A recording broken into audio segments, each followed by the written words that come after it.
Hi James. நான் இன்னைக்கு ஆர்எம்எஃப்ஓட next part தாண்டா பார்க்க போகிறோம். பேக்ரவுண்டில் நாய்ஸஸ் கேட்டால் கொஞ்சம் அட்ஜஸ்ட் பண்ணிக்கோங்கடா. ஏன்னா நான் அவுட்டோரில் தான் உட்காந்து வாய்ஸ் பண்ண போகிறேன். அண்ட் நான் வந்து அட்மின் 3டா. லாஸ்ட்டு எபிசோடில் எங்கே விட்டுருந்தோமோ அதில் இருந்து அப்படியே வந்து கண்டினியூ பண்ணிக்கலாம். லாஸ்ட் எபிசோடில் என்ன பார்த்துருந்தோம் அப்படின்னா, ஜெயிலேருந்து சுகா அப்புறம் ஜோப் 2 பேரும் சேர்ந்து ஆரம் வந்து எப்படி எடுக்கணுமோ அப்படி லீகலாக எடுத்துருந்துருப்பாங்க. அதுக்கப்புறம் அந்த ஆஃப்டர் மேத்தெல்லாம் பார்த்துருந்துருப்போம். அதுக்கப்புறம் என்ன நடக்குதுங்கிறத இப்போ பார்க்கலாம்டா. இப்போது ஸ்டார்டிங் சீனில் ஆரம், சுகா, ஜேஹோப் அப்புறம் அவங்க எல்லோரும் சேர்ந்து கெரோவை தான் வந்துட்டு வேக வேகமாக வந்து பேக் பண்ணி எங்கேயோ அனுப்பிட்டு இருக்காங்க. அப்போ கெரோவை தான் வந்து கேட்குறா, நீங்கள் எல்லோரும் இங்கே இருக்கும்போது நான் மட்டும் எங்கே போகிறது அப்படின்னு சொல்லி கேட்குறா. அப்போது ஆரம் தான் சொல்கிறாரு, இப்போ எங்கள் சுச்சுவேஷன் சுத்தமாக சரி கிடையாது கெரோ, நீ கம்பெனி கிளம்பிப்போ. நீ கொஞ்ச நாளைக்கு ரஷ்யா போகிற, அங்கே மின்னங்கல் இருப்பார், அவர்கிட்ட தான் நீ வந்து இருக்க போகிற அப்படின்னு சொல்லி ஆரம் வந்து சொல்கிறாரு. சொன்னதை கேட்டவொடனே கெரோ வந்து கேட்குறா, ஏன் என்னை அவசர அவசரமாக அனுப்பிட்டு நீங்கள் எல்லோரும் சேர்ந்து என்ன பண்ண போகிறீங்க அப்படின்னு சொல்லி கேட்குறா. டயாங் ஒன்று கூட்டிகிட்டு போய் ரஷ்யாவில் அவங்களோட வீட்டில் விட்டுட்டு வருவான். என்கிட்ட இப்போதைக்கு வேறு எதுவுமே கேட்காத கெரோ, நீ கிளம்பு அப்படின்னு சொல்லி கெரோவை தான் வந்து ஃப்ளைட் ஏற்றி விடுறதுக்காக வராங்க. அப்போ நான் படிச்சுட்ருக்க டிகிரி அப்படின்னு சொல்லி கெரோ கேட்குறா. அப்போது ஆரம் தான் சொல்கிறாரு, ஒரு 6 மாதத்துக்கு மட்டும் அங்கே எக்ஸாம் அப்போ நீங்கள் வந்தால் போதும், செமஸ்டர் எழுதுறதுக்கு மட்டும் வந்தால் போதும் அப்படின்னு சொல்கிறாரு. அப்போது கெரோ தான் என்னமோ பண்ணுங்க அப்படின்னு சொல்லிட்டு அவளோட ரூமுக்கு கோவமாக போகிறா. அப்போது சுகா தான் கெரோ பின்னாடியே வந்துட்டு வராரு. அமைதியே போய் பால்கனிக்கு பின்னாடி நின்று அழுதுட்டு இருக்கா. கெரோக்கு வந்து இந்த நிலமையில ஆரம்பம் விட்டுட்டு போகிறதுக்கு சுத்தமாக மனசே இல்லை. ரொம்ப கஷ்டமாக இருக்குது அவளுக்கு. அவள் அழுதுட்டு இருக்கும்போது சுகா தான் வந்து அவளை டைட்டாக பேக்கப் பண்ணுறாரு. அப்போது கெரோ தான் விடு சுகா அப்படின்னு சொல்கிறா. என்ன பிரின்சஸ் அடம் பிடிக்காத, இங்கே பாரு, இப்போ இங்கே நடக்கிற சுச்சுவேஷன் எதுவுமே சரி கிடையாது, நான் சொல்கிறேன்ல, அமைதியாக நீ போ. நீ திரும்பி வரும்போது எல்லா விஷயமும் செட் ஆகியிருக்கும், எந்த பிரச்சனையும் இல்லாமல் நம்ம எல்லோரும் ஒரு நியூ லைஃப் ஸ்டார்ட் பண்ணலாம், சரியா அப்படின்னு சொல்லி சுகா தான் வந்து கன்வின்ஸ் பண்ணுறான். அப்போது கெரோ தான் ஒரு மாதிரி அவளுக்கு அழுகையாக வருது. நீ எதை நினச்சி இப்படி கஷ்டப்பட்டுட்ருக்கேன்னு எனக்கு நல்லா தெரியும் கெரோ, என்ன நினச்சி தானே அப்படின்னு சொல்லி கேட்குறா. ஆமாம், எப்படி என்ன பண்ணிட்டா பற்றியாவ, கொஞ்சம் கூட யோசிக்காமல் இப்படி ஒரு விஷயத்த பண்ணிட்டா, நம்ம ஃபேமிலியே உடச்சிட்டா அப்படின்னு சொல்லி அழுதுகிட்டே சொல்கிறா. அப்போது சுகா தான் அவனோட ஃபோன் எடுத்து ஒரு வீடியோவை ப்ளே பண்ணி கெரோ கிட்ட காட்டுறான். காட்டினதை பார்த்தோன்னே கெரோட ஐஸ் எல்லாம் வைட் ஆகுது. இது என்னது சுகா அப்படின்னு சொல்லி கேட்குறா. தெரியல, ஏஐயில் க்ரியேட் பண்ண வீடியோ இது. ஐ திங்க் பையன் இதை பார்த்து தான் ரியாக்ட் பண்ணியிருப்பான்னு நினைக்கிறேன். யாரும் நடுவில் ப்ளே பண்ணியிருக்காங்க கெரோ. இப்படி வயன் வந்துட்டு இவ்வளோ ரியாக்ட் பண்ணி அவங்க அப்பா கிட்ட சொல்லி ஆரம் மேலே கம்ப்ளைண்ட் ரைஸ் பண்ணி இவ்வளோ பண்ணியிருக்கான்னா யாரோ இதுக்கு பின்னாடி பிரெயினாக இருந்து வேலை பார்த்துருக்காங்க. வயன் மேலே தப்பு கிடையாது. வயன் இடத்துல எந்த பொண்ணு இருந்தாலும் அப்படி தான் பண்ணியிருப்பா, கிழிச்சிருப்பா. அவள் லவ் பண்ணுறவன் மேலே கொஞ்சமாவது அவளுக்கு நம்பிக்கை வேணாம். அவளுக்கு அண்ணா மேலே லவ் இருந்தது, எனக்கு நல்லாவே தெரியும். பட் இருந்தாலும் யாரோ ஒருத்தவங்க சொன்னதை கேட்டுட்டு இப்படி ஒரு முடிவெடுப்பாள். அவகிட்ட நான் ஜென்மத்துக்கும் பேச மாட்டேன் அப்படின்னு சொல்லி கெரோ தான் சொல்கிறா. ஆனால் சுகா வந்து சொல்கிறான், வயன் மேலே எந்த தப்பும் கிடையாது. அவள் எப்படி சொல்கிறது, அவள் கன்ஃபியூஸ்டாக இருந்திருக்கா, அதனால் அப்படி ஒரு முடிவெடுத்திருக்கா. ஆனால் யோசிக்காமல் இப்படி பண்ணது தப்பு தான் இல்லைன்னு சொல்லலை. பட் வயனும் பாவம் தான், அவளும் நேரம் கஷ்டம்தான் பட்டுட்ருப்பா அப்படின்னு சொல்லி சுகாவுக்கு வந்துட்டு கெரோவை கன்வின்ஸ் பண்ண ட்ரை பண்ணுறான். ஆனால் கெரோ வந்து சுத்தமாக கன்வின்ஸே ஆகலை. நீ வீட்டு சுகா, நான் போகிறேன் அப்படின்னு சொல்லிட்டு வேக வேகமாக வந்துட்டு போகிறா. அப்போது நம்மளோட கெரோ வந்துட்டு ஏர்போர்ட்டுக்கு கூட்டிகிட்டு இவங்க 4 பேரும் தான் போகிறாங்க. அதாவது ஆரம், சுகா, ஜேயோப், அதுக்கப்புறம் டயாங் எல்லோரும் சேர்ந்து கூட்டிகிட்டு போகிறாங்க. ஆக்சுவலி டயாங், கெரோ 2 பேருமே ஃப்ளைட் ஏறி ரஷ்யா போக வேண்டியது. ஸோ இப்போ கிளம்பி போயிட்டு இருக்காங்க. கெரோ வழியெல்லாம் பேசவே இல்லை. இப்போ ஆரம் தான், இங்கே பாரு கெரோ, ஒரு முக்கியமான விஷயம், நான் இப்படி வெளியில் ஓப்பனாக ஃப்ரீடமாக சுற்றிட்டுருக்க முடியாது. அது மட்டும் இல்லாமல் கேஸ் நடத்தணும், அது இதுன்னு எக்கச்சக்கமான விஷயம் இருக்குது. அது மட்டும் கிடையாது, நம்மளோட எனிமீஸ் இருக்காங்க. இப்போதைக்கு அவங்களோட பலம் அதிகமாக இருக்குது அப்போ இருந்தனால. ஸோ நீ இங்கே இருக்கிறது சுத்தமாக நல்லதில்லை. அதனால தான் உன்னை விட்டுட்டு வர்றதுக்காக போகிறோம். கொஞ்ச நாள் நீ அங்கே இரு, அதுக்குள்ளே இங்கே எல்லா பிரச்சனையும் சார்ட் அவுட் ஆகிடும் அப்படின்னு சொல்லி ஆரம் தான் சொல்கிறான். கேரோ இது எதையுமே காதலே வாங்கலை, செம்ம கடுப்பாக தான் உட்காந்துட்ருக்கா. நான் உங்கள் எல்லோரையும் விட்டுட்டு நான் என்ன பண்ணட்டும் அப்படின்னு சொல்லி கேட்குறா. ஐயோ இவட்ட எப்படா சொல்லி புரிய வைக்கிறது அப்படின்னு சொல்லி சுகாவும் வந்துட்டு திரும்பிக்கிறான். உன்னோட லாங்குவேஜில் சொல்லி புரிய வை அப்படின்னு சொல்லி ஜேஹோப் வந்து சொல்கிறான். அப்போது ஏர்போர்ட்டை ரீச் ஆனவுடனே ஆரம் வந்து மாஸ்கெல்லாம் எடுத்து ஃபேஸை வந்து கவர் பண்ணிக்கிறாரு. லைக் அவர் வந்து இல்லீகலாக தானே செல்லேருந்து எடுத்திருக்காங்க, ஸோ யாருக்கும் தெரிஞ்சிடக்கூடாதுன்னு சொல்லி ஃபுல்லாக ஃபேஸை வந்துட்டு மாஸ்க் போட்டு கவர் பண்ணிக்கிறாரு செக்யூரிட்டி ப்ரோட்டோக்கால்னால. அப்போது ஏர்போர்ட்டை ரீச் ஆனவுடனே கேரோ வந்து திரும்பி உட்காந்துக்கிறா.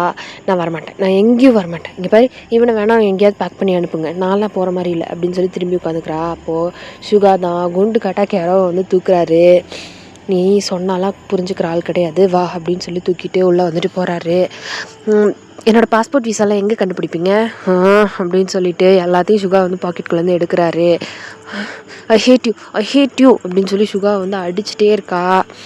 இப்போ கேரோ கத்த வந்துட்டு சுகா வந்துட்டு ஏர்போர்ட்டுக்குள்ளே தூக்கிட்டு போகிறாரு. அப்போது யாருமே எதிர்பார்க்காத டைமில் ஏர்போர்ட் வாசல்லையே வந்துட்டு ஒரு ஷூட் அவுட் வந்து நடக்குது. இவ்வளோ பெரிய புல்லட் சவுண்ட் வந்து கேட்குது. லைக் கெரோ வந்து துள்ளிகிட்டே இருந்தா இல்லையா, அதனால் அவளோட ஹெட்டு வந்து மிஸ் ஆகி பின்னாடி இருக்கிற போர்டில் போய் அந்த புல்லட் வந்து அப்படியே வந்துட்டு ஹிட் ஆகி நிற்குது. அப்படியே சுகாவும் கெரோவும் ஷாக்கிங்காக திரும்பி பார்க்குறாங்க. பார்த்தா ஆல்ஃபின் மார்ட்டினோட பிரதர்ஸ் தான். அன்னைக்கு கெரோவை தூக்கிட்டு போக ட்ரை பண்ணாங்க இல்லையா, அவங்களோட தம்பிங்க தான் நம்மளோட கிம், அதாவது ஆரமோட அப்பாவை கொலை பண்ணவங்க தான் இங்கேயும் தேடிட்டு வந்திருக்குறாங்க இவங்க எல்லாரையும். அப்போது ஒரு ஏர்போர்ட்டோட முன்னாடியே வந்து இது பண்ணுறாங்கன்னா அவங்க எவ்வளோ பெரிய மாஃபியா குரூப்பாக இருப்பாங்க அப்படி சொல்லி யோசிச்சுக்கோங்க. மீன்ஸ் அவ்வளோ பவர்ஃபுல்லானவங்களாக ஆகிட்டாங்க அவங்க கிம்மை கொலை பண்ணதுனால. ஃபுல்லாக பிளாக் கலரில் மாஸ்கெல்லாம் போட்டு கையில் பெரிய பெரிய மிஷின் கன்ஸை வச்சுட்டு அப்படி வந்து அட்டாக் பண்ணுறதுக்கு வராங்க. அப்போது ஆரம், சுகா, அப்புறம் ஜியோப் அவங்க மறைச்சிருந்த கன்ஸை வச்சு எடுத்து அவங்களும் வந்துட்டு பதிலுக்கு ஷூட் அவுட் பண்ணுறாங்க. அப்போது டயாங் தான் கெரோவை வந்துட்டு கூட்டிகிட்டு அமைதியாக வந்துட்டு உள்ளே போகிறான். ஏர்போர்ட்டுக்குள்ளார போயிருங்க, உள்ளார சிஆர்பிஎஃப் ஆஃபீஸர்ஸ் இருப்பாங்க, அவங்கக்கிட்ட ரீச் ஆகிட்டிங்கன்னா இவங்களால கெரோவை வந்துட்டு எதுவும் பண்ண முடியாது, வேகமாக அவளை கூட்டிகிட்டு போக டயாங் அப்படின்னு சொல்லி ஆரம் தான் வந்து கத்துறாரு. அந்த லிமிட்டை வந்து க்ராஸ் பண்ணிட்டோம், ஏர்போர்ட்டுக்குள்ளார போயிட்டோம் அப்படின்னா உள்ளே வந்துட்டு செக்யூரிட்டி இருக்கும். ஸோ அப்போ வந்து கெரோ எதுவுமே பண்ண முடியாது. அதை தான் வந்துட்டு ஆரம் வந்து சொல்கிறாரு. ஸோ டயாங் வந்துட்டு கெரோ உள்ளே கூட்டிகிட்டு போக ட்ரை பண்ணிகிட்ருக்காரு. ஆனால் அங்கே வந்துட்டு சுற்றி ஃபுல்லாக ஷூட் அவுட் நடக்குது. டயாங்கால் எதுவுமே பண்ண முடியல. அப்போது ஆரம் தான் அவரோட ஃபோன்லேருந்து எமர்ஜென்சி அலர்ட் வந்து கொடுக்குறாரு அவங்களோட பாடி கார்ட்ஸ்க்கு. சுற்றி இருந்த அத்தனை பாடி கார்ட்ஸும் அவங்க அந்த இடத்துக்கு வந்து வந்துடுறாங்க. ஃப்ராக்ஷன் ஆஃப் செகண்ட் வந்துடுறாங்க, சீக்கிரமாக வந்துடுறாங்க. அவங்க வர்ற வரைக்கும் சுகாவும் ஜியோஹோப்பும் ஆரமும் வந்துட்டு கெரோவையும் டயாங்கையும் வந்து கவர் பண்ணிகிட்டு இருக்காங்க. அவங்கள கொண்டுடக்கூடாதுன்னு சொல்லிட்டு அவங்களோட பயங்கரமாக வந்து ஃபைட் நடந்துகிட்ருக்கு. அப்போது ஆல்ஃபின் மார்ட்டினோட தம்பி ஷான் மார்ட்டின் அப்புறம் லின் மார்ட்டின் இவங்க 2 பேத்தையும் வந்துட்டு ஆரம் அப்படியே நேருக்கு நேராக நின்று பார்க்குறாரு. அவங்க 2 பேரும் சிசிடிவி கேமராவில் வந்துட்டு ரெக்கார்ட் ஆகியிருந்திருக்கும். அவங்க அப்பாவை கொலை பண்ண வீடியோ வந்துட்டு அதாவது உள்ளே வந்த வீடியோஸ் வந்துட்டு ரெக்கார்ட் ஆகிருக்கும். அந்த ஆரம் பார்த்து அவர் ஏற்கனவே வெறியில் இருந்திருப்பார் அவங்க அப்பாவை கொலை பண்ணவங்க மேலே. அது அப்படியே வந்துட்டு அவங்க மேலே இறக்குறாரு. பயங்கரமாக அவங்களோட வந்துட்டு ஃபைட் பண்ணுறாரு. அவங்க கையில் இருக்கிற மிஷின் கன்னை திருப்பி பிடிச்சி ஷான் லின்னையும் அதுக்கப்புறம் லின் 2 பேத்தையுமே வந்துட்டு ஷூட் பண்ணி அதே இடத்துல கொலை பண்ணி போடுறாரு. அப்போது போலீஸ் வந்து அந்த இடத்துக்கு இது மாதிரி நடந்துட்டுருக்குன்னு சொல்லி ரீச் ஆகிறதுக்குள்ளே இவங்க சைடு இருந்த அத்தனை பேத்தையும் வந்துட்டு வாஷ் அவுட் பண்ணிடுறாங்க. அப்போ அந்த சைடு இருக்க ஒரு லாயல் மென், அதாவது ஷானுக்கும் லீக்கும் லாயலாக இருக்கிற ஒரு மென் வந்து என்ன பண்ணுறான் அப்படின்னா ஆரம்பம் வந்துட்டு கொலை பண்ணோன்னு சொல்லிட்டு அவனோட ஒரு ஸ்வாட் மாதிரி ஒரு வெப்பனை எடுத்துகிட்டு ஆரம்பம் வந்துட்டு குத்துறதுக்காக வேகமாக வந்துட்டு ஓடி வர்றான். அப்போது டயாங் தான் சுகா கையில் இருந்த கன்னை வந்துட்டு ஒரு ஃப்ராக்ஷன் ஆஃப் செகண்டில் பிடுங்கி அவனை வந்துட்டு ஷூட் பண்ணிடுறான். எல்லாருமே வந்து ஷாக்கிங்காக திரும்பி டயாங்கை வந்துட்டு பார்க்குறாங்க. டயாங் டேவங் என்னடா பண்ணுற அப்படின்னு சொல்லி ஆரம் வந்து கேட்குறதுக்குள்ள சுற்றி இருக்கிற நிறையா பாடி கார்ட்ஸை டயாங்கும் வந்து கொலை பண்ணிடுறான். பிகாஸ் இவங்க 3 பேரும் தான் இது வரைக்கும் மாஃபியாக்குள்ளே இருந்திருப்பாங்க. டயாங்கை வந்துட்டு எதுவுமே பண்ண விடாமல் தான் ஆரம் வந்து பார்த்துட்டு இருந்திருப்பான். பட் ஆரமுக்கு ஒரு ஆபத்துன்னு ஒன்று டயாங்குமே வந்து அதில் இறங்கிட்டான். அப்போது இவ்வளோ பெரிய ஷூட் அவுட் நடக்குது. கேரோ வந்துட்டு அங்கே இருக்கிற ஒரு ரெஸ்டாரண்ட்டுக்குள்ளே இருக்கிற ஒரு டேபிள்குள்ளே கூட்டிகிட்டு போய் ஒளிய வச்சுருப்பாங்க. கேரோ அங்கேயே தான் இருக்கா, இங்கேருந்து வெளில வரக்கூடாதுன்னு சொல்லிட்டு தான் டயாங் வந்து வந்திருப்பான். இவங்க 3 பேருக்கும் ஸ்லைட்டாக அடிப்பட ஆரம்பிச்சிருக்கும். ஸோ அதனால இவங்க 3 பேர்த்தையும் தனியாக விடக்கூடாதுன்னு சொல்லி டயாங்க ஆரம்பை காப்பாற்றணும்னு சொல்லி அவனும் குளத்துல இறங்கி இருந்திருப்பான். ஸோ வேறு வழியே இல்லாமல் கெரோவை வந்து இப்போது தனியாக வந்துட்டு அனுப்பி வைக்கிறாங்க. லைக் டயாங் இப்போது வந்துட்டு உள்ளே வந்தான் அப்படின்னா, ஏன்னா எல்லா சிசிடிவி கேமராஸ்லேயும் வந்துட்டு இவங்க ஃபைட் பண்ணது எல்லாமே வந்து ரெக்கார்ட் ஆகிருக்கும். அவங்க மேலே ஒரு சின்ன பிளாக் மார்க் இருந்தாலும் ஃப்ளைட்டில் போக முடியாது இல்லையா, அதுவும் இல்லாமல் மாட்டிக்குவாங்க. ஸோ அதனால் கெரோவை மட்டும் வந்துட்டு அனுப்பி வைக்கிறாங்க.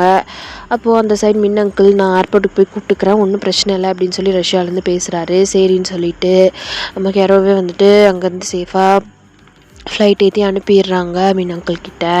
கெரோவை சேவ் பண்ணி முடிச்சதுக்கப்புறம் முதல் வேலையாக இவங்க 4 பேரும் சேர்ந்து அவங்களுக்கு சுற்றி இருக்கிற அத்தனை எனிமீஸையும் ஆல்ஃபன் மார்ட்டின் மிச்சம் வச்சுருக்கிற அத்தனை பேத்தையும் வந்துட்டு தேடி கண்டுபிடிச்சி ஒவ்வொருத்தரையும் வந்துட்டு கொலை பண்ணி முடிக்கிறாங்க. அந்த அதர் சைடு ஆரம் அவங்க அப்பாவோட இடத்துக்கு இப்போ அவன் போயிட்டான். அவன் அந்த உலகத்துக்கு ஆசைப்படவே இல்லை. அங்கே போகணும், மாஃபியா ஆகணும், லைக் அவன் வந்துட்டு அண்டர் வேர்ல்டில் வாழணும். இந்த பவர், வெப்பன், பிளட் இது மேலேயும் வந்துட்டு நம்மளோட ஆரம்புக்கு வந்து ஆசையே கிடையாது. பட் அவர் இப்போ போக வேண்டிய சுச்சுவேஷன், அதனால் அந்த வேர்ல்டுக்குள்ளே அவர் வந்து தள்ளப்படுறாரு. அப்போது சுகாவையும் ஜேஹோப் கிட்டேயும் தான் சொல்கிறாரு, நீங்கள் காலேஜுக்கு போங்கடா, உங்களோட ஐடென்டிட்டி இப்போ ரிவீல் ஆகிறது நல்லதில்லை, நீங்கள் 2 பேரும் காலேஜுக்கு போங்க அப்படின்னு சொல்லி அவங்கக்கிட்ட வந்து சொல்லியிருந்திருப்பாரு. ஸோ இப்போது டைம் ஸ்கேப்ஸ் இப்படியே வந்துட்டு ஒரு 1 மந்த் வந்து பாஸ் ஆகுது. நீங்கள் இதுக்கப்புறம் தான் வந்து காலேஜுக்கே வந்து வரீங்க. நீங்கள் எதுவுமே உங்களுக்கு வந்து நார்மலாக இல்லை.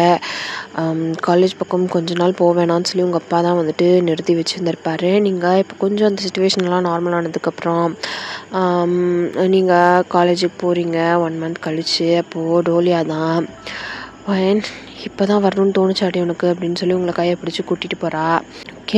கெரோ உனக்கு ஃபோன் பண்ணலாடி அப்படின்னு சொல்லி டோலியா கிட்ட கேட்குறீங்க. என்கிட்ட பேசிட்டு தான் இருக்கா, உன்கிட்ட பேசலையா அப்படின்னு சொல்லி கேட்குறா. இல்லடி, அவசரமாக எங்கேயோ போகணுன்னு சொல்லி சொன்னான். காலேஜுக்கு கொஞ்ச நாள் வரமாட்டேன்னு சொல்லி அவங்க வீட்டில் இருக்கிற ஒரு மெய்டு வந்து கால் பண்ணி பேசினாங்க. அதுக்கப்புறம் நான் அவளை பார்க்கவும் இல்லை, அவகிட்ட பேசவும் இல்லை அப்படின்னு சொல்லி வயன் வந்து சொல்கிறா. அப்போது டோலியா தான், ஏன் என்கிட்ட பேசுகிறா உங்ககிட்ட பேச மாட்டீரா அப்படின்னு சொல்லி டோலியா கேட்குறா. எனக்கு தெரியலடி அப்படின்னு சொல்லிட்டு நீங்கள் டோலியா கூட உட்காந்துட்ருக்கீங்க. அப்போது சுகாவும் ஜேயோப்பும் வந்துட்டு நார்மலாக காலேஜுக்கு வந்துட்டாங்க. இப்போ எல்லாமே வந்துட்டு ஒரு மாதிரி போயிட்டுருக்கு. அதாவது இந்த ஷூட் அவுட் நடந்த இடத்துல சுகாக்கும் ஜேயோப்புக்கும் வந்துட்டு அவங்களோட ஐடென்டிட்டி எக்ஸ்போஸ் ஆகிடுச்சா அப்படின்னு சொல்லி சிசிடிவி அது இதுன்னு சொல்லி எல்லாத்துலேயுமே வந்து செக் பண்ணி பார்த்துருந்துருப்பாங்க. அவங்களோட ஃபேஸ் வந்து எதுலேயுமே வந்து ரெஜிஸ்டர் ஆகலை, அவங்க தான் பண்ணாங்கங்கிறத ப்ரூஃப் பண்ணுறதுக்கு எதுவுமே இல்லை. ஸோ அந்த தைரியத்தில் தான் 2 பேருமே வந்துட்டு நார்மலான லைஃப்பை லீட் பண்ண ஆரம்பிச்சிருப்பாங்க. திருப்பி காலேஜுக்கெல்லாம் வர ஸ்டார்ட் பண்ணியிருந்திருப்பாங்க. அந்த அதர் சைட் நீங்கள் தான், உங்களோட படிப்பெல்லாம் நல்லா தான் போயிட்டுருக்கு. பட் உங்களால் ஏனோ நார்மலாக இருக்கவே முடியல. எந்த சைடு திரும்பினாலும் உங்களுக்கு ஆரம்போட ஞாபகம் தான் உங்களை ரொம்பவே ஹாண்ட் பண்ணுது. அவன் உங்ககிட்ட பேசினது, உங்ககிட்ட சிரிச்சது, நீங்கள் தான் வேணும்னு சொல்லி நின்னது எல்லாமே உங்களை வந்து ரொம்ப ரொம்ப படாத பாடுபடுத்துது. உங்களால் தாங்கிக்கவே முடியல. ஏன் இப்படிலாம் நடக்கணும், நான் ஏன் உன்னை லவ் பண்ணணும், நீ ஏன் என்னை இப்போ பிரிஞ்சு போகணும், என்ன நடக்குது என் லைஃப்பில் அப்படின்னு சொல்லி நீங்கள் ஒவ்வொரு நாளும் அழுதுகிட்டே தான் இருக்கீங்க. டோலியா உங்ககிட்ட ஆனால் வந்துட்டு எப்படி சொல்கிறதுனா, அவளுக்கு கோவம் இருந்தாலுமே அதை வந்துட்டு உங்ககிட்ட காட்டிக்கல. பிகாஸ் எல்லாருக்குமே வந்து தெரியும் ஆரம்பம் அந்த மாதிரி பண்ணிருக்க மாட்டானா. ஆனால் உங்களுக்கு தான் வந்து விக்டோரியா அந்த மாதிரி வீடியோ அனுப்பியிருப்பா. ஸோ உங்கள் சைட்லேருந்து யாருமே வந்துட்டு பார்க்கல இல்லையா, அதனால டோலியாவுக்குமே உங்களை வந்து புரியல, நீங்கள் எதனால் வந்துட்டு இதெல்லாம் பண்ணீங்க அப்படின்னு சொல்லி உங்களையுமே வந்துட்டு டோலியா புரியல. ஸோ அவளும் மேலாப்பில் உங்கள்கிட்ட பேசுவா, லைக் உங்களை முடிஞ்சளவுக்கு கன்சோல் பண்ண பாப்பா. இதுதான் வந்து உங்களுக்குள்ளே நடந்துகிட்ருக்கு. அந்த அதர் சைடு உங்களுக்கு கெரோ வந்து உங்கள்கிட்ட ஏன் பேசலைன்னு வேறு உங்களுக்கு இது வரைக்கும் தெரியல. கெரோ எங்கே போனால் என்ன ஆனால் எதுவுமே உங்களுக்கு தெரியல. அவங்க கூடவே இருந்த பெஸ்ட் ஃப்ரெண்ட் இல்லையா, அதனால உங்களுக்கு ரொம்பவே கஷ்டமாக இருக்குது. இப்படியே நெக்ஸ்ட் 5 மந்த்ஸும் போகுது. இப்போ செமஸ்டர் எக்ஸாமும் வந்துட்டு வருது. இந்த 5 மந்த்ஸில் ஜெயோப் வந்து டோலியா கூட நல்லாவே வந்து கம்ஃபர்ட்டாக இருப்பார், நல்லாவே ஜெல்லாக இருப்பார். அவங்க 2 பேரும் அவங்களோட லவ் லைஃப்பை வந்துட்டு ரொம்பவே அழகாக லீட் பண்ண ஆரம்பிச்சிருந்துருப்பாங்க. லைக் ஷூகா வந்துட்டு எப்படின்னா ஆரம் இல்லைங்கிற குறைய உங்களுக்கு வந்துட்டு தெரியாத மாதிரி, லைக் ஆரம் உங்களை எப்படி ப்ரொடெக்ட் பண்ணி பார்த்துக்கிட்டானோ உங்களை டோலியா கெரோ 3 பேருமே வந்துட்டு லைக் ஆரமுக்கு தெரிஞ்ச பொண்ணுங்கன்னு சொல்லிட்டு யாருமே வந்து டச் பண்ண மாட்டாங்க, யாருமே வந்து பேச மாட்டாங்க. அந்த மாதிரி தான் ஷுகா வந்து அந்த இடத்துல இருந்து உங்களை வந்துட்டு பார்த்துக்கிறான். அதனால உங்களுக்கு வந்துட்டு ஷுகா கிட்ட நல்ல ஒரு பாண்ட் வந்து க்ரியேட் ஆகியிருந்திருக்கும். ஷுகாவுமே உங்கள் மேலே தப்பில்லை, விக்டோரியா மேலே தான், ஐ மீன் யாரோ உங்களை வந்துட்டு கன்ஃபியூஸ் பண்ணி விட்டுருக்காங்க அப்படின்னு சொல்லி ஷுகாவுமே உங்ககிட்ட நல்லாவே வந்து பேச ஆரம்பிச்சிருந்துருப்பான். ஸோ இப்படி தான் ஷுகாக்கும் உங்களுக்கும் வந்துட்டு பாண்ட் உருவாகி இருந்திருக்கும். அப்போது ஒன் ஃபைன் டே கெரோ தான் வந்து திரும்பி வர்றா. ரஷ்யாவிலேருந்து எக்ஸாம் எழுதுறதுக்காக நீங்கள் வந்துக்கலாம், எல்லா ப்ராப்ளமும் சால்வ் ஆனதுக்கப்புறம் அப்படின்னு சொல்லி சொல்லியிருந்திருப்பார் இல்லையா. சொன்ன மாதிரியே வந்துட்டு கெரோவும் வந்துட்டு வர்றா 6 மந்த்ஸ் கழிச்சு. அப்போது கெரோ வந்துட்டு எதுவுமே அவளோட முகத்தில் காட்டிக்கல, எதுவுமே வந்து இது பண்ணிக்கல. நேராக அவங்க வீட்டுக்கு போய் அவங்க அண்ணனை பார்த்துட்டு அதுக்கப்புறம் ஷுகாவை பார்த்துட்டு காலேஜ் கிளம்பி வரா. நீங்கள் கெரோ அப்படின்னு சொல்லிட்டு அவகிட்ட போகிறீங்க. அவள் சொல்லுவேன் அப்படிங்கிற மாதிரி ஒரு மாதிரி இதாக தான் பேசுகிறா. லைக் எதுவுமே நடக்காத மாதிரி அப்படின்னு அந்த மாதிரி தான் பேசுகிறா. அப்போ நீங்கள் கெரோ கிட்ட கேட்குறீங்க, கெரோ நீ எங்கே இருந்த, ஏன் இவ்வளோ நாள் என்கிட்ட பேசவே இல்லை அப்படின்னு சொல்லி கேட்குறீங்க. ஒன்றும் இல்லை, நான் இருந்த இடத்துல எனக்கு தெரிஞ்சு எதுவும் பேசுகிற மாதிரி இல்லை, கொஞ்சம் சிச்சுவேஷன் சரியில்லை, கொஞ்சம் ஃபேமிலி இஷ்யூஸ், அதனால் பேசலை. நீ டோலியா கிட்ட மட்டும் பேசியிருக்க, ஆனால் என்கிட்ட பேசவே இல்லை அப்படின்னு சொல்லி கேட்குறீங்க. நான் தான் சொல்கிறேன்ல ஃபேமிலி சிச்சுவேஷன்ஸ்னு, அதனால தான் அப்படின்னு சொல்லி கெரோ வந்து சொல்கிறா. நீங்களும் சரி இப்போ எல்லாம் ஓகே தானே அப்படின்னு சொல்லி கேட்குறீங்க. இப்போ எல்லாம் ஓகே தான், எல்லாமே ஓகே தான் அப்படின்னு சொல்லி கெரோ சொல்கிறா. அப்படின்னு சொல்லி கேட்குறீங்க. எல்லாம் ஓகே தான் அப்படின்னு சொல்லி சிரிச்சுட்டு கெரோ வந்து சொல்கிறா. நீங்கள் என்னமோ அப்படின்னு சொல்லிட்டு நீங்கள் அவளை கையை பிடிச்சிட்டு உங்களோட கிளாஸ் ரூமில் போய் உட்காந்துருக்கீங்க. கெரோ நீங்கள் பார்க்கும்போது நார்மலாக இருக்கா, பார்க்காத நேரத்தில் உங்களை பார்த்து செம்மையாக முறைக்கிறா. இந்த கேப்பில் என்ன நடந்திருக்கும் அப்படின்னா, இந்த 6 மாத கேப்பில் என்ன நடந்திருக்கும் அப்படின்னா, அந்த வீடியோவை க்ரியேட் பண்ணது யார், அந்த விஷயத்தெல்லாம் வயன்கிட்ட சொன்னது யார், எல்லாத்தையுமே வந்து விக்டோரியான்னு தான் சொல்லிட்டு ஷுகா வந்து கண்டுபிடிச்சிருந்துருப்பான். கண்டுபிடிச்சி கெரோ கிட்ட வந்து சொல்லியிருந்திருப்பான், இந்த மாதிரி விக்டோரியான்றது தான் பண்ணியிருக்கிறா அப்படிங்கிற மாதிரி வந்து சொல்லியிருந்திருப்பான். பட் நம்ம இதெல்லாம் சொன்னால் வயன் கண்டிப்பாக நம்ப மாட்டான். அவன் நம்புகிற மாதிரி இருக்க சுச்சுவேஷனில் நம்ம சொல்லணும், டைம் பார்த்து தான் சொல்லணும் அப்படின்னு சொல்லி ஷுகா வந்து சொல்கிறான். பட் இதெல்லாம் நம்ம ஆரம்பிக்கிட்ட சொன்னால் ஆரமே ஃபஸ்ட்டு நம்ப மாட்டான். இந்த மாதிரி அவனை வச்சு பண்ணியிருக்காங்க, அதை பார்த்து தான் வயன் வந்து இப்படி ரியாக்ட் பண்ணான்னு சொன்னால் ஆரமே ஃபஸ்ட்டு வயனை நம்ப மாட்டான் அப்படின்னு சொல்லி ஷுகா தான் வந்து சொல்கிறான். என்னமோ நடக்கட்டும், பட் வயன் இதுக்காக கண்டிப்பாக ஃபீல் பண்ணுவா அப்படின்னு சொல்லி தான் கெரோ வந்து சொல்லியிருந்திருப்பா. இப்போது இந்த திங்ஸ் எல்லாம் வந்து நடந்து முடியுது. நீங்கள் கிளாஸ் ரூமில் ஒரு பக்கம் டோலியா கையை பிடிச்சிட்டு ஒரு பக்கம் கெரோ கையை பிடிச்சிட்டு உட்காந்துருக்கீங்க. நீங்கள் கொஞ்சம் கொஞ்சமாக நார்மலாக வந்து ட்ரை பண்ணிகிட்ருக்கீங்க. அப்போது உங்கள் காலேஜ் பெல் வந்து ரிங் ஆகுது. நீங்கள் போகலான்னு சொல்லிவிட்டு ஐ மீன் லஞ்சுக்கு போகலான்னு சொல்லிவிட்டு அங்கேருந்து வந்து எழுந்து உங்களோட ரெஸ்ட் ரூமை நோக்கி ஒரு காரிடாரை நோக்கி வந்து நடந்து போகிறீங்க. அப்போது அந்த ஸ்போர்ட்ஸ் ரூமை தான் வந்து பார்க்குறீங்க. அந்த ஸ்போர்ட்ஸ் ரூமில் தான் ஃபஸ்ட்டு நம்ஜன் உங்களை வச்சு கிஸ் பண்ணியிருந்திருப்பான். அந்த ஸ்போர்ட்ஸ் ரூமை பார்த்துட்டு நீங்களும் உள்ளே போகிறீங்க. உள்ளே போயிட்டு அவங்க எந்த பெஞ்சில் உட்கார வச்சு எப்படி சாய்ச்சி உங்களை கிஸ் பண்ணணும் அதே மாதிரி அந்த இடத்துல அப்படியே சாஞ்சு உட்காந்து நம்ஜன் உங்களை டச் பண்ணுற மாதிரியே வந்துட்டு ஃபீல் பண்ணுறீங்க. உங்களுக்கு செம்மையாக அவங்களோட ஐஸ்லேருந்து டியர்ஸ் வந்து ஃபாலோ ஆகுது. நீ நல்லவனா கெட்டவனா எனக்கு ஒன்றுமே புரியல நம்ஜன், பட் ஐ லவ் யூ அப்படின்னு சொல்லி உங்கள் மனசுக்குள்ளே நினச்சிக்கிறீங்க. என்னோடய ஃபஸ்ட் லவர் நம்ஜன், நான் உன்னை மறப்பேன் அப்படின்னு சொல்லிட்டு அப்படியே அந்த பெஞ்சில் வந்துட்டு அமைதியாக சாஞ்சு படுக்கிறீங்க. உங்களை யாரோ எழுப்புற மாதிரி ஒரு சவுண்ட் வந்து கேட்குது. மேம் மேம் மேம் நீங்கள் ரொம்ப நேரமாக தூங்கிட்டு இருக்கீங்க, ஏதாவது சாப்பிட்றீங்களா, கொஞ்சம் உங்கள் உடம்புல ஃபீவர் வேறு அடிக்கிற மாதிரி இருக்குது அப்படின்னு சொல்லி உங்களை வந்து எழுப்புறாங்க.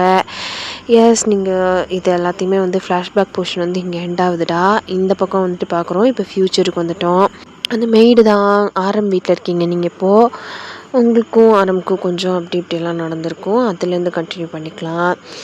அந்த மெய்ட் தான் உங்கள வந்து எழுப்புறாங்க. நீங்க சுய நினைவே இல்ல. கொஞ்சம் கூட அப்படியே ஃபெயிண்டான நிலைமையில படுத்து பயங்கர டயர்டா படுத்து தூங்கிட்டு இருக்கீங்க. ஒரு நாள் மார்னிங் தான் இதெல்லாமே வந்து நடந்திருக்கும். இப்போ நைட் காலையிலேருந்து சாயந்தரம் வரைக்கும் நீங்கள் எதுவுமே சாப்பிடல. உங்களுக்கு பயங்கரமாக ஃபீவர் வேறு அடிக்குது. பிகாஸ் நீங்கள் காலையில் கூட ரொம்ப நேரம் வந்து தண்ணிக்குள்ளேயே வந்து ஸ்பெண்ட் பண்ணியிருந்திருப்பீங்க. ஸோ உங்களோட டெம்பரேச்சர் வந்து ரொம்ப லோ ஆகி உங்களுக்கு வந்து ஃபீவர் வந்திருக்கும். அந்த ஃபீவரோடையே நீங்கள் ஃபெயிண்ட் ஆகி அப்படியே வந்து படுத்து தூங்கிட்டுருக்கீங்க. உங்கள் உடம்பெல்லாம் பயங்கரமான பெயினாக இருக்குது. அந்த மெய்டு உங்களை எழுப்புறாங்க. பட் உங்களால் வந்துட்டு சுத்தமாக எந்திரிக்கவே முடியல. உங்களோட டயர்ட் ஐஸை ஓப்பன் பண்ணி அப்படியே ரோல் பண்ணி அப்படியே கண்ணை திறந்து பார்க்குறீங்க. மேம் கொஞ்சமாக ஏதாவது சாப்பிடுங்க அப்படின்னு சொல்லி அவங்க தான் உங்களை எழுப்புறாங்க. நீங்கள் அப்படின்னு சொல்லி அப்படியே லைட்டாக எந்திரிக்க ட்ரை பண்ணுறீங்க. அந்த மெய்ட் தான் உங்களை அப்படியே தூக்கி பெட்டில் சாஞ்ச மாதிரி வந்து உட்கார வைக்கிறாங்க. அவங்க வந்துட்டு உங்களுக்கு லைட்டான சூப் மாதிரியான ஒரு ஃபுட்டை வந்து கொடுக்குறாங்க. நீங்கள் அதை குடிச்சிட்டு ஒரு 2 வாய் குடிச்சிட்ருப்பீங்க.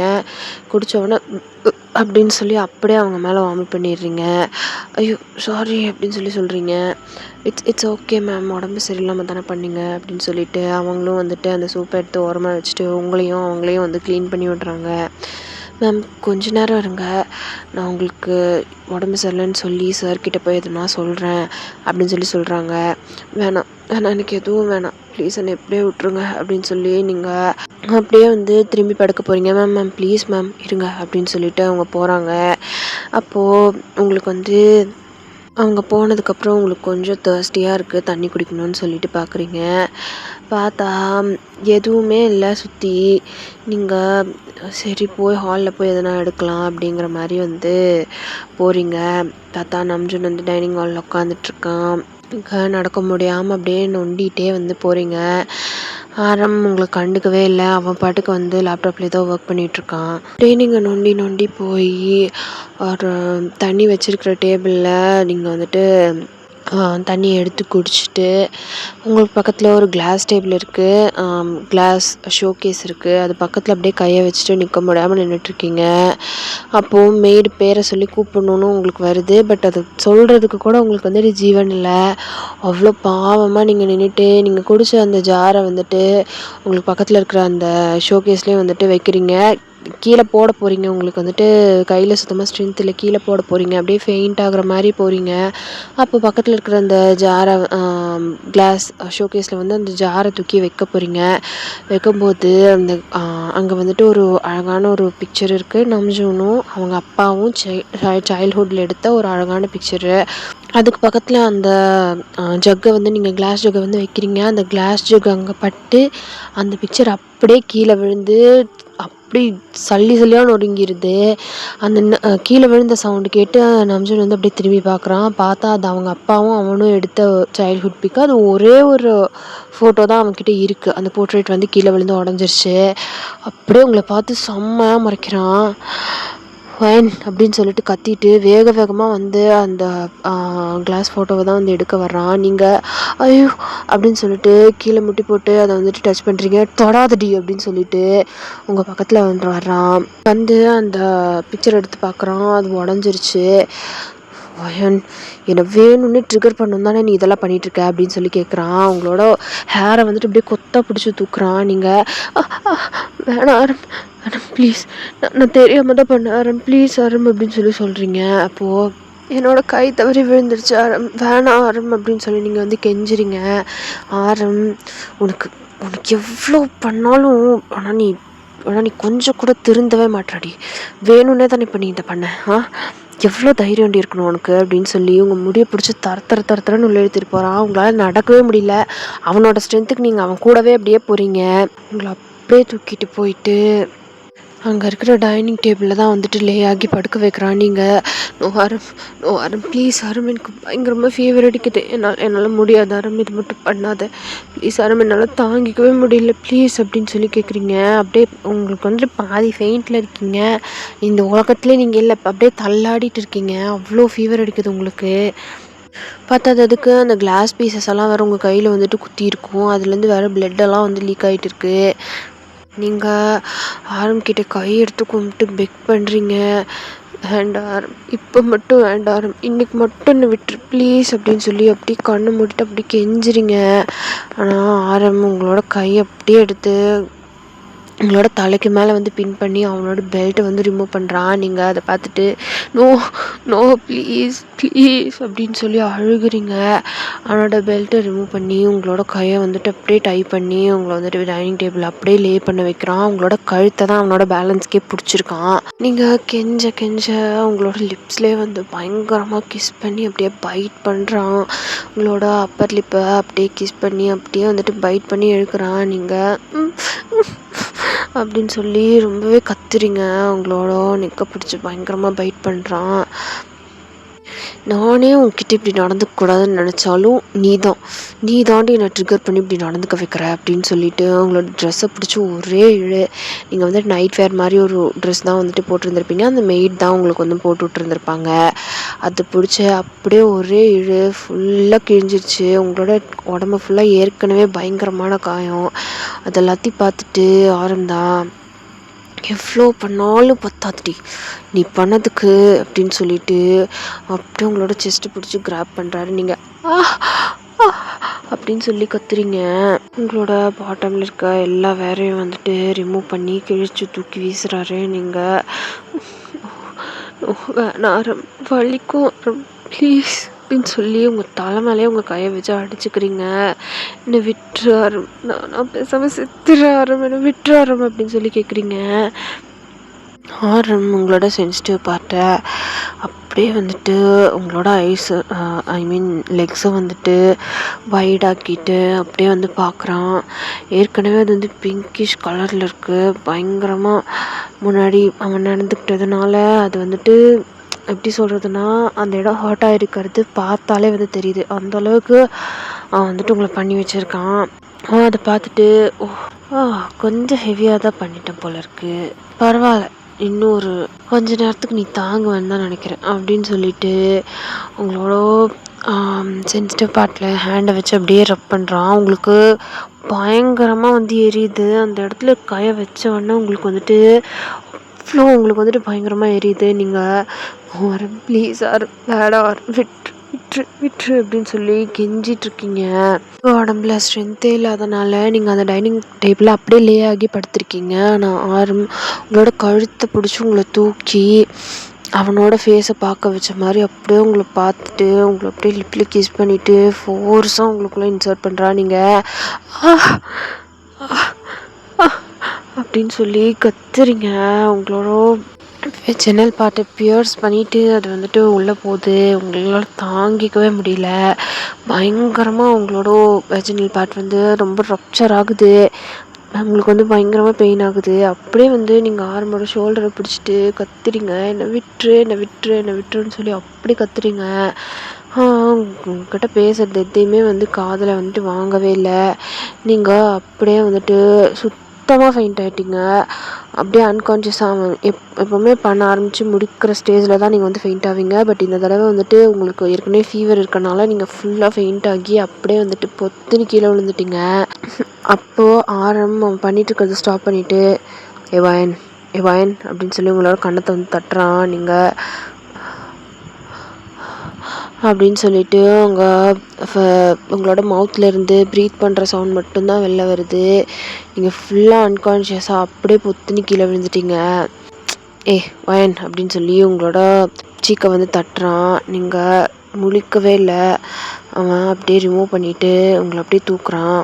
என்னாச்சுடி அப்படின்னு சொல்லி உங்களோட கண்ணத்தை வந்து தட்டுறான். நீங்கள் அப்படியே ஃபெயிண்ட் ஆனவங்க தான், அப்படியே ஃபெயிண்ட் ஆகி அப்படியே விழுந்தவங்க தான். திருப்பி கண்ணை முழிக்கவே இல்லை. நொடிக்காதடி, கண்ணை திறந்து பாரு அப்படின்னு சொல்லி உங்களை தான் வந்துட்டு உங்கள் கண்ணத்தில் லைட்டாக வேகமாகவே வந்து டேப் பண்ணுறான். நீங்கள் சுத்தமாக முழிக்கவே இல்லை. அப்போது உங்களோட ட்ரெஸ்ஸை லைட்டாக கரெக்ட் பண்ணிவிட்டு அவனோட ட்ரெஸ்ஸையும் லைட்டாக சரி பண்ணிவிட்டு மெய்ட்கிட்ட தண்ணி எடுத்துகிட்டு வர சொல்லி கத்துறான். அப்போ மெய்டும் தண்ணி எடுத்துகிட்டு வந்து கொடுக்குறாங்க. உங்களோட ஃபேஸில் வந்து ஸ்ப்ரிங்கிள் பண்ணுறான். நீங்கள் கண்ணை முழிக்கவே இல்லை. தண்ணி தெளித்து கூட நீங்கள் கண்ணை முழிக்கவே இல்லை. ஆரம்புக்கு லைட்டாக பயமாகுது. இங்கே பாரு என்னை பயமுறுத்தணும்னு எதுவும் பண்ணாத, அப்புறம் அவ்வளோதான் அப்படிங்கிறாரு. நீங்கள் அன்கான்ஷியஸ் போனவங்க தான். உங்கள் உடம்புலேருந்து எந்த ஒரு அசைவும் இல்லை. வயன்னு சொல்லி கத்திகிட்டே இருக்காரு.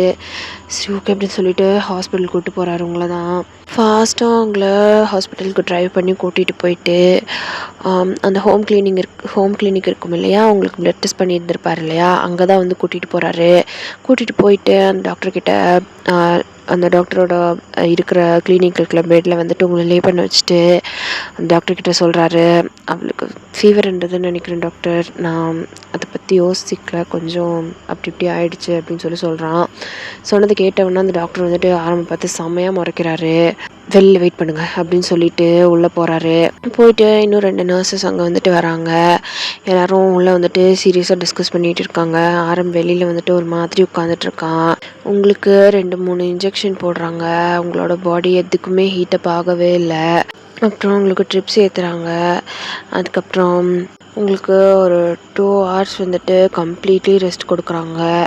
ஃபுல்லாக உங்களுக்கு இன்ஜெக்ஷன் பண்ணி ஃபீவருக்கு வந்துட்டு என்னென்ன ஆன்டிபயோட்டிக்ஸ் எல்லாம் கொடுக்கணுமோ அதெல்லாம் கொடுத்து உங்களோட கையில் கீறி இருக்கிற அந்த இதுக்கெல்லாம் வந்துட்டு மருந்து போட்டுவிட்டு கட்டெல்லாம் போட்டுவிட்டு உங்களை வந்து படுக்க வச்சுருக்காங்க. நீங்கள் சோல்லெஸ் லைஃப்லெஸ் பாடியாக அப்படியே வந்துட்டு அந்த ஹாஸ்பிட்டலோட பெட்டில் வந்து படுத்துட்டு இருக்கீங்க. அப்போது வெளியிலேருந்து உங்களை பார்க்குறான். அவனுக்கு ஒரு மாதிரியாவது அப்படின்னு சொல்லி அவனோட தலையில் வந்து கையை வச்சுக்கிறான். இப்படியாடா பண்ணுவேன், அவளுக்கு நிஜமாலுமே உடம்பு சரியில்லை போல இருக்குடா அப்படின்னு சொல்லி அவரோட தலையில் வந்துட்டு கையை வச்சு ரப் பண்ணிகிட்டு இருக்காரு. அப்போ டாக்டர் தான் வெளியில் வராரு. டாக்டர் என்னாச்சு டாக்டர் அப்படின்னு சொல்லி கேட்குறாரு. அப்போ டாக்டர் பார்த்து முறைச்சிட்டு கன்சல்டேஷன் ரூமுக்கு வாங்க அப்படின்னு சொல்லி கூப்பிடுறாரு. இப்போ டாக்டர் பின்னாடியே போகிறான். அப்போ டாக்டர் தான், இங்கே பாருங்கள், உங்களுக்கு அவங்க மேலே என்ன கோவம் இருந்தாலும் சரி, என்ன பிரச்சனை உங்களுக்குள்ளே என்ன போயிட்டு இருந்தாலும் சரி, அதை ஃபிசிக்கல் இன்டிமசியில் காட்டுறது ரொம்ப ரொம்ப தப்பு. அவங்க ஃபீவரில் இருந்திருக்காங்க, அவங்களோட உடம்புல அவ்வளோ டெம்ப்ரேச்சர் லோவாக இருந்திருக்கு, அதை கூட கன்சிடர் பண்ணாமல் என்ன பாய் ஃப்ரெண்ட் நீங்கள், இல்லை என்ன ஹஸ்பண்ட் நீங்கள், இப்படியா நடந்துக்குவீங்க அப்படின்னு சொல்லி வந்துட்டு அவர் வந்து சொல்கிறாரு. கண்டிச்சே சொல்கிறாரு, இனிமேல் இந்த மாதிரி நடந்தால் ரொம்ப கஷ்டம் அப்படின்னு சொல்கிறாரு. அப்போ தான் அப்படியே இந்த டோரை ஓப்பன் பண்ணிவிட்டு உங்ககிட்ட தான் வர்றாரு. நீங்கள் கண்ணே இன்னும் ஓப்பன் பண்ணல, அமைதியாக படுத்துட்ருக்கீங்க அப்படின்னு சொல்லி அவர் வந்துட்டு உங்களோட ஹேண்டை தான் வந்து லைட்டாக அப்படியே வந்து பிடிக்கிறாரு. உங்களோட ஹேண்ட் அவ்வளோ சில்லுன்னு இருக்குது. உங்களோட உடம்பு இன்னும் ஷிவர் ஆகிட்டுருக்கு.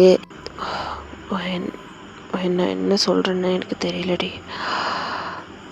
நான் இப்படி பண்ணியிருக்கக்கூடாது தான், ஐம் சாரி அப்படின்னு சொல்லிட்டு உங்களோட கையை பிடிச்சிட்டு அப்படியே அவரோட ஃபோர்ஹெட்டில் வச்சுட்டு கொஞ்ச நேரம் அப்படியே வந்து உட்காந்துருக்காரு.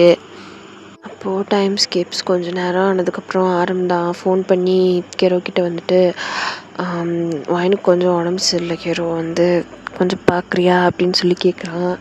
என்னாச்சுன்னா, உடம்பு சரியில்லைன்னா மேடுங்க இருக்காங்கல்ல அங்கே பார்க்குறதுக்கு, அந்தளவுக்கு உடம்பு சரியில்லையா என்ன அப்படின்னு சொல்லி கேட்குறா. கொஞ்சம் பிரச்சனை ஆகிடுச்சு, நேரில் வரியா அப்படின்னு சொல்லி அவன் ஒரு மாதிரி பேக் ஹெட்டை ஸ்க்ராட்ச் பண்ணிகிட்டே வந்து சொல்கிறான். சரி வரேன் அப்படின்னு சொல்லிட்டு கெரவும் டோலியாவும் அங்கேருந்து கிளம்பி வராங்க.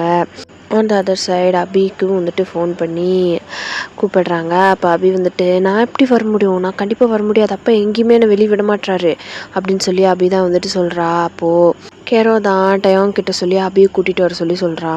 இப்போது அபி வந்துட்டு செகண்ட் இயர் காலேஜ் படிச்சுட்டு இருக்கா. இவங்க எல்லோரும் வந்துட்டு காலேஜ் முடிச்சுட்டாங்க. லைக் அந்த மாதிரி தான் அபிக்கும் இவங்களுக்கும் வந்துட்டு ஏஜ் கேப் இருக்கும். அப்போ கேரோ தான், நீ நீ எங்கே காலேஜ் போயிருக்குன்னு சொல்லிவிட்டு உங்கள் வீட்டில் சொல்லிட்டு வா, நான் டயோங் அனுப்பி உன்னை கூப்பிட்டுக்க சொல்கிறேன் அப்படின்னு சொல்லி கேரோ தான் வந்து சொல்கிறா. ஓ அபிதான், இதெல்லாம் தேவையா அப்படின்னு சொல்லி கேட்குறா. உனக்கு உன் அக்காவை பார்க்கணுமா வேணாமா அப்படின்னு சொல்லி கேரோ தான் வந்து சொல்கிறா. சரி அப்படின்னு சொல்லிட்டு அபியும் வந்துட்டு சரின்னு சொல்கிறா. அப்போது டயாங் வந்து அபியை கூப்பிட்டுக்கிறான். எல்லாருமே வந்துட்டு இப்போது உங்களை பார்க்க தான் வந்துட்டுருக்காங்க. நீங்கள் இன்னும் கண்ணை முழிக்கவே இல்லை. அப்போது எல்லாருமே அங்கே வந்து ரீச் ஆகிட்டாங்க. அபி, கேரோ, அப்புறம் டோலியா, அப்புறம் டயாங் எல்லாருமே வந்திருக்காங்க. டயாங்கை வந்துட்டு பிடிச்சிக்கிறாரு. நீர் இப்போதைக்கு நீ எங்கேயும் போக வேணாம் அப்படின்னு சொல்லி பிடிச்சிக்கிறாரு. இப்போது அவங்க 3 பேரும் தான் போய் கார்த்திகாக்காவை வயனை பார்க்க வந்து உள்ளே போயிட்டுருக்காங்க. அப்போது நீங்கள் கண்ணை லைட்டாக முழிச்சு பார்க்குறீங்க. நீங்கள் முழிச்சு பார்க்குறதுக்கும் அவங்க வெயிட் பண்ணிகிட்டு இருந்தவங்க அப்படியே வந்துட்டு உங்களை பார்க்குறாங்க. அப்போது அபிதான் ஓடி வந்து உங்களை ஹக் பண்ணிக்கிறா. அக்கா அக்கா அக்கா என்னக்கா இதெல்லாம் என்னாச்சு அப்படின்னு சொல்லி கேட்குறா. நீங்கள் உங்களோட மவுத்தை க்ளோஸ் பண்ணிட்டு பயங்கரமாக அழுகுறீங்க. அபியை ஹக் பண்ணிவிட்டு என்னால் எதுவும் சொல்ல முடியாது அபி அப்படின்னு சொல்லிட்டு அப்படி அழுகுறீங்க. அப்போ கெரோன் வழியாக வந்து உங்கள் பக்கத்தில் உட்காந்துக்கிறாங்க. என்னாச்சுடி அப்படின்னு சொல்லி கெரோ தான் வந்துட்டு உங்களை பார்த்து கேட்குறா. அப்போது உங்களுக்கு செம்ம கோவம் வருது ஆரம் மேலே. நீங்கள் செம்ம கோவத்தோட இவெல்லாம் ஒரு மனுஷனே கிடையாது, சி எப்படி நடந்துக்கிட்டா தெரியுமா, எனக்கு ஃபீவர், என்னால் நடக்கக்கூட முடியல, எதுவுமே அவன் கன்சிடரே பண்ணிக்கல, அவனுக்கு வேணுங்கிறதெல்லாம் என்கிட்டேருந்து எடுத்துக்கிறான். இப்போ கூட என்னை இங்கேருந்து கூட்டிகிட்டு போய் இன்னும் வேணுங்கிறதெல்லாம் பண்ணுவான். எனக்கு நல்லா தெரியும், இதுக்காக தான் என்னை அவன் கூட்டிகிட்டு போய் வச்சுருக்கான். அது மட்டும் கிடையாது, எங்கள் அப்பாவோட சாவுக்கு நான் காரணமா? எப்படி நான் காரணமாவேன்? என்னோட நேரம் கரெக்டாக அரெஸ்ட் ஆன நேரம் பார்த்து அவங்க அப்பா இறந்துட்டாரு. நான் என்ன பண்ணட்டும்? இதுக்காக நீ என்ன டார்ச்சர் பண்ணனால அவனுக்கு என்ன கிடைக்க போகுது? அவனோட வக்கர புத்திக்கு அவனோட அப்பா பேரை நல்லா யூஸ் பண்ணிக்கிறான் அப்படின்னு சொல்லி நீங்கள் தான் ஒரு வார்த்தை விட்டுறீங்க. அப்போ கெரோக்கு செம்ம கோவம் வருது. உங்களை அடிக்கிறதுக்கு வந்து செம்மையாக அப்படியே கையை ஓங்குறா. ஓங்கிட்டு அப்படியே வந்து கண்ட்ரோல் பண்ணிக்கிறா. நிறுத்து, சரியா நிறுத்து, நீ முதல்ல நிறுத்து அப்படின்னு சொல்லி உங்ககிட்ட வந்து சொல்கிறா. பல்ல கடிச்சிட்டு நீங்கள் ஷாக்கிங்காக கெரோவை பார்க்குறீங்க. அப்போது கெரோ தான், என்ன தைரியம் தான் என் அண்ணனை பற்றி என்கிட்டயே வந்து இப்படி பேசுவேன் அப்படின்னு சொல்லி கேட்குறா. கேட்டோன்னே நீங்கள் அப்படியே ஷாக்கிங்காக கெரோவை பார்க்குறீங்க. உன்னோட அண்ணனா அப்படின்னு சொல்லி கேட்குறீங்க. ஆமாம், நானும் அவனும் ஒரே வயத்தில் பிறந்தவங்க, என்னோட அண்ணன். ஆமாம், கிம் நம் ஜூன் என்னோட அண்ணன் தான் அப்படின்னு சொல்லி கெரோ வந்து சொல்கிறா. சொன்ன உடனே நீங்கள் ஷாக்கிங்காக அப்படியே வைட் ஐஸில் அப்படியே கெரோவை பார்க்குறீங்க. இன்னொரு தடவை என் அண்ணனை பற்றி ஏதாவது ஒன்று பேசினேன், அவ்வளோதான் உனக்கு மரியாதை அப்படின்னு சொல்லிட்டு பார்த்து செம்மையாக முறைச்சிட்டே சொல்கிறா. உன்னோட அண்ணனா? ஏன் இவ்வளோ நாள் என்கிட்ட சொல்லலை? அப்படின்னாலும் உன்னோட அண்ணன் ஒன்றும் அவ்வளோ நல்லவன்லாம் கிடையாது, சரியா? அவன் என்ன நல்லா பண்ணியிருக்கான்னு எனக்கு தான் தெரியும் அப்படின்னு சொல்லி நீங்கள் சொல்கிறீங்க. வாயை மூடு வாயன் அப்படின்னு சொல்லி அவர் கற்றுறா.